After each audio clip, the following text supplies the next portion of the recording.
Andy. Angry Andy Reviews. Angry Andy. Angry Andy. Angry Andy Reviews. Angry Andy. Angry Andy Reviews. Angry Andy. Angry Andy Reviews. Angry Andy. Angry Andy Reviews. Don't make me destroy you. Hello and welcome to Angry Andy Reviews, and welcome to another Star Wars The Black Series unboxing. And today I'm going to be unboxing and taking a look at this, the Star Wars The Mandalorian Incinerator Trooper. Now, obviously this particular figure, this particular stormtrooper variant appears in the Mandalorian series. It's a flame-wielding trooper, and he appears in the last few episodes of the first season, trying to burn away our heroes, but obviously he himself ends up getting detonated, if I remember rightly. But enough of that, let's get on with it. So, the Incinerator Trooper. Incinerator Trooper armour was exceptionally heat resistant and bore red markings in order to indicate their speciality. Yes, so to my mind, I believe this might be a sort of variant and a nod to a Legends version of a Stormtrooper, which was a Crimson Stormtrooper. Those particular Stormtroopers were entirely red, and their armour was meant to be completely heat resistant, allowing them to engage in conflicts and patrols on volcanic worlds. So there's a little bit of lore for you. I think I'm right in that one. I remember seeing there was a specialist pack, Imperial Stormtrooper pack, that came out a few years ago, which had an all Crimson Stormtrooper. Not to be confused with Sith Troopers. They are something that will not be mentioned here. Well, unless you're talking about Legends, that is. But sequel trilogy, we're not going to mention that here. So, yes, as you can see, just through looking at the box, there are plenty of red markings there on the armour and the shoulder pauldron. But I'm going to get it open now, and we'll take a closer look. So, just make a couple of quick incisions here.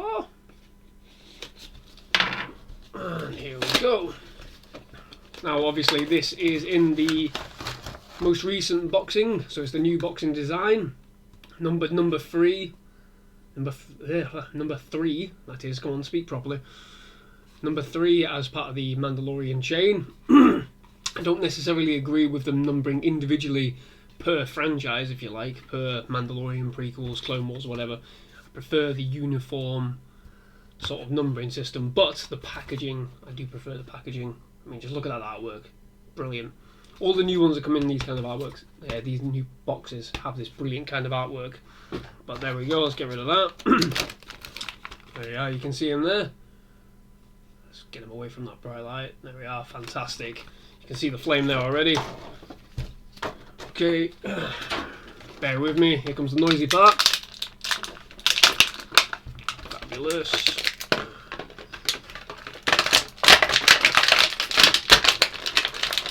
Good lord. Alright, there we go. So, here is the figure. That's pretty good. Very, very shiny. It's brilliant white. The white on that is absolutely brilliant and immaculate. Very, very good. Feels very smooth as well. That's interesting. Sorry, I'm just gushing over how smooth the armour feels. As you can see, there on the back, we'll do that first.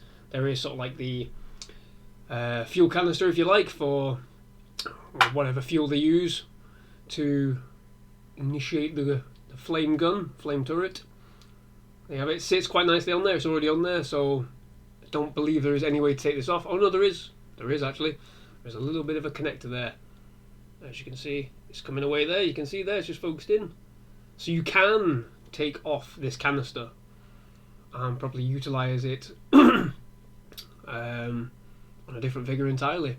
Or if you wanted to army build, there is the option there to remove the canister and create, flame support troopers or the like. Now obviously the gun is connected to the canister itself. It's not a separate thing, it is connected, so you need to be careful because that feels quite flimsy here. This bit of plastic here feels very, very flimsy, and if that gets caught, Probably going to cause you a bit of trouble. Just get the gun in his hands, because that's just flopping around. It's doing my head in already. There you go. So there he is. Complete setup. It's pretty good. The paintwork seems really, really nice. I'm loving sort of like the damaged and scored red markings, so it's not uniformly perfect. Just having a look. Oh, there's a little bit of paintwork scraping there, which you probably won't be able to see, but on the foot some of the paintwork's come off in manufacturing. It's not that big of an issue really, but it's just something I've noticed here as I'm looking. But I think it's a pretty good figure, that. Love the helmet. I think the helmet's pretty good, and I do believe they released, or they're maybe planning to, they released a Black Series replica helmet of this particular stormtrooper as well. So if anybody wants to get one, good luck trying to find one. And there you go, there he is. Now it does come with another accessory, and that is a bit of flame. It's a very nice little mould here. It's got a bit of movement to it. It's not a solid piece, or if you do bend it, it will snap. But let's just get that on there. Let's just see how you're supposed to get it on. That'll be the good thing, wouldn't it? How do you make this work? Grown man plays with toys. Ah, there you go. Relatively simple. There you have it. There it is. That's quite weighty. Well, when you attach that, it's quite weighty, so obviously some decent positioning will be required, I'm guessing.